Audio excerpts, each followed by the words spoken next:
according to my understanding, the religion of Taoists is really not really come from, but it's kind of like a source of the philosophy of Taoism. So, which is Lao Tzu, these kind of persons. Mm-hmm. So, what are the similarities between Taoism, of philosophy, and the Taoism of religion, and what are the difference between those two parts? So, you have people who become curious and involved in the philosophy of Taoism, and they will follow that philosophy or adopt it in some way into their life without ever necessarily calling themselves a religious practitioner. In fact, a lot of quote-unquote Taoists would say, yeah, I'm a Taoist, but I'm not religious. In fact, for years as a Taoist priest, I always said, yes, I'm a Taoist priest, but I'm not religious about it. It's kind of built into the framework.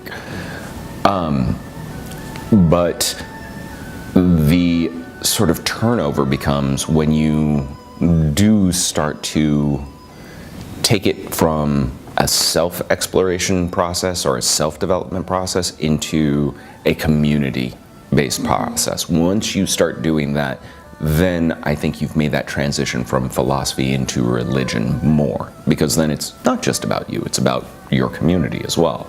Taoists are very dissuasive.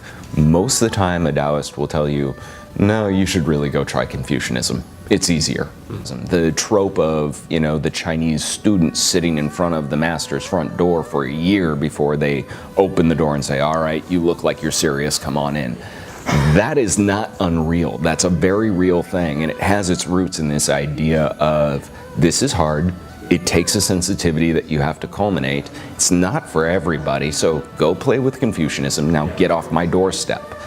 But you gotta eventually let somebody in, because if no one learns anything, then guess what? It's just like men without women. The species dies off. If the thought just stays with one person and never disseminates, it disappears. Taoism says you need to be sensitive to the situation. So often gratitude, patience, those things are required. Other times you have to throw that out the window and say, no, I'm not giving up my house. It's my house. I have to live somewhere. And then the thing about the flexibility versus the inflexibility, the flexibility of Taoism versus the inflexibility of Confucianism, people think of those as opposites. They're not. They're, again, complements, and they're not equal. Inflexibility, you can only be what you are. A book is written, the pages are what they have been printed to be. They are inflexible. Flexibility, like spoken word, means you can be what the situation calls for, but at times that means to be inflexible. You can sometimes say, no, here is the stand or the line in the sand I will make. Learning to test your boundaries, stretch your boundaries, being flexible is something you have to work at. You are born that way, but you dry out over time.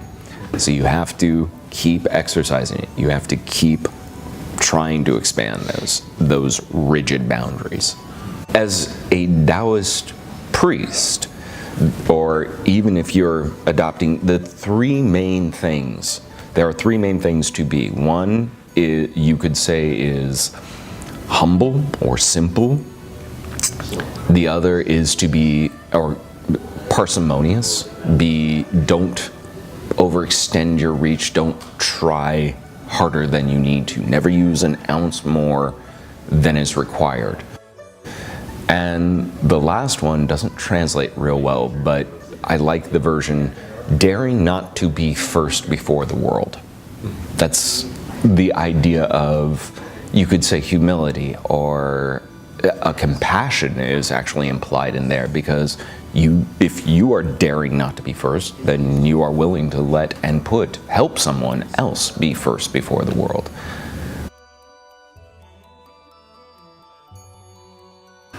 It gets at the heart of Taoist thought. This is kind of the quintessential center. I don't know if this picks it up, but even the book I'm reading, you see the YinYang on the back of the book, you see it on the Korean flag, you see it it's almost so prevalent as to become hackneyed. You know, it's just people see it and they think, oh, it's kind of a. But it is one of the deepest possible expressions of an understanding of how life works, how the world works. And it is in contrast to that Western dichotomizing of either or. You know, black. If this symbol had been drawn in a Western culture or with a Western ideal, that circle would have a straight line down the middle, and all black and all white would be on one side or the other.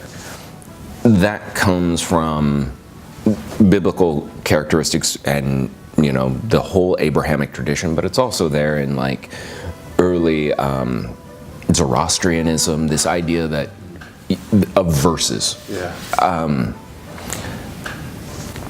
Verses is an interesting idea. I like to play with it because I always want to ask the question, okay, so what does a football game look like with a vanquished team? You can't have a game. You're not playing football then. You're having a parade. You know, what does the human race look like with one gender? It ceases to be, you know. You have to have this marriage or blending of what we would call opposites, which even the word has the oppose or oppositional, but better thought of as complements, these forces that shape and influence one another. Polar complements does not always mean polar equals, and this is something that I've had to explain before too, is that doesn't mean we need a perfect split. You don't want as much solid mass as you have empty space in your body. That's a recipe for being dead. You don't want as much dry as you have water. You don't want as much daylight as nighttime, because that's going to make the crops not grow. You need to have a balance, but balance doesn't always equal. It equals out. It's a dynamic balance. Encountering this against a Western ideal of that sort of conflicting dualism means I've had some great arguments over the course of my life.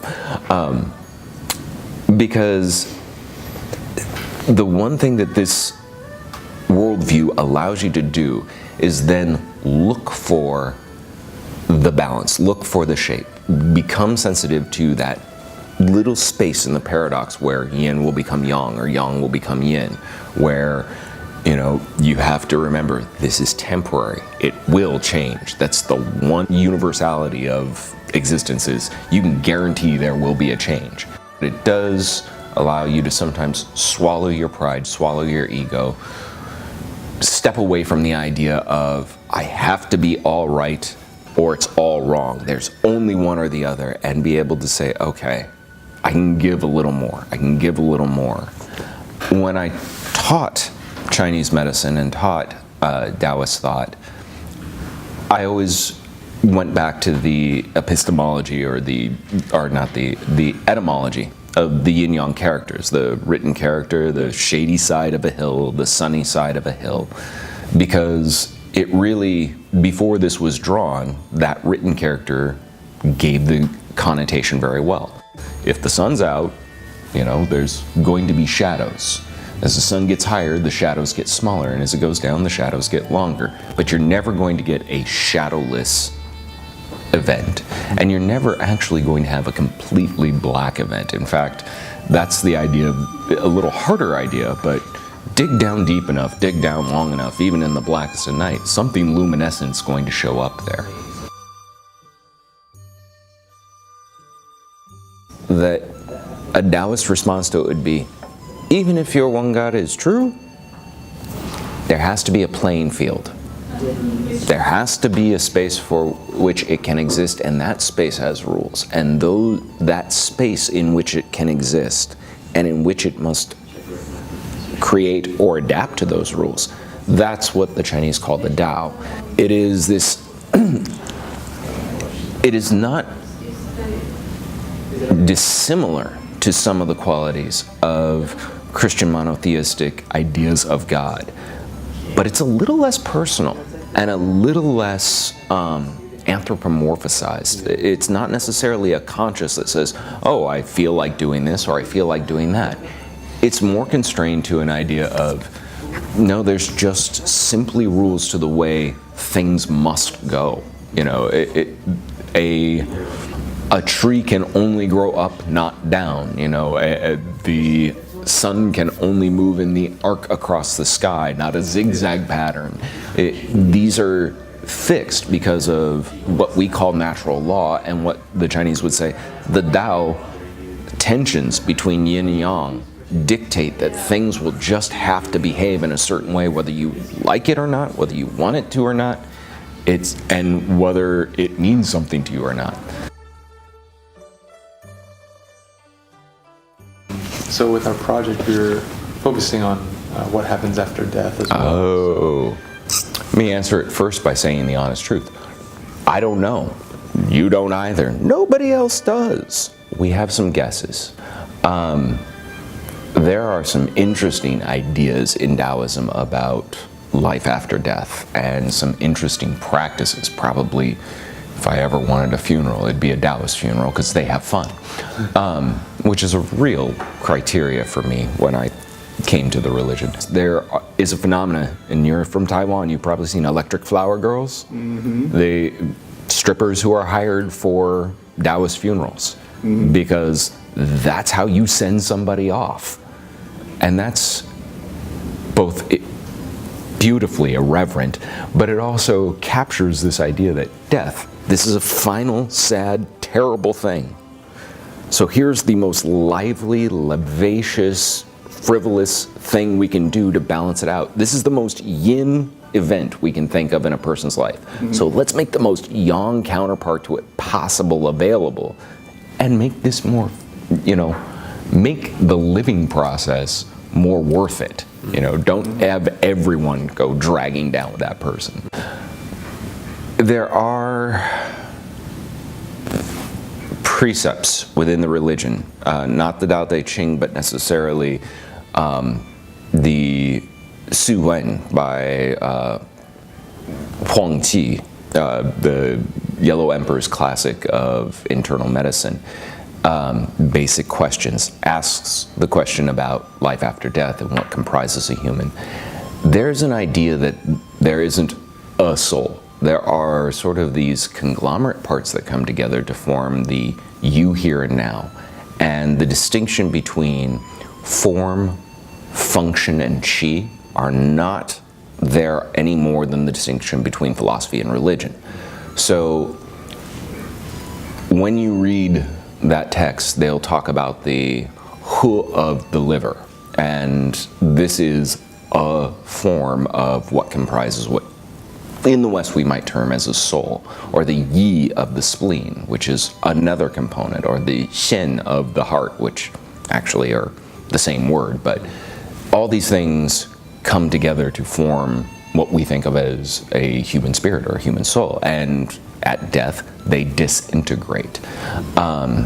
Some sects would latch on to one or two, like almost every, not just Taoist, but sort of in the undercurrent of Chinese thought is the idea of Shen, or Xin, excuse my pronunciation. The character is the character for heart. It's a man in the left side, and then there's a mountain there on the right side. And then Chinese pinyin is, in English is Xin, so it's Xian. Yeah. I believe. Yeah, that's a synonym between the idea of soul, actual organ, and thought and emotion. So you see that throughout Chinese culture, and I think most people with a Taoist influence to their culture believe in it in the same way that most people in a Western inculcated culture believe in something that they would call the spirit or the soul, whether they have any kind of definitive expression of that. My answers about death or life after death have always been, and I think it's probably, I think I'm on good footing with most other Taoists, is that it's the most personal thing you will ever experience. So I have no idea what's happening to you when you die. I have only an inkling of what my death might be like, and I'm okay with that. But I think the looming concern over death is something that it takes up so much of our subconscious bandwidth. We are constantly living in a state of denial of it, of aversion to it, of reaction to it, that everyone's developed a coping strategy. Taoism has a very unique coping strategy because of its epistemology, or its ideas of knowledge, which are sometimes you have to be comfortable in the paradox of not knowing, of it not being, not only not knowing, but it not being knowable. You can get a feel, you can't get a definitive answer.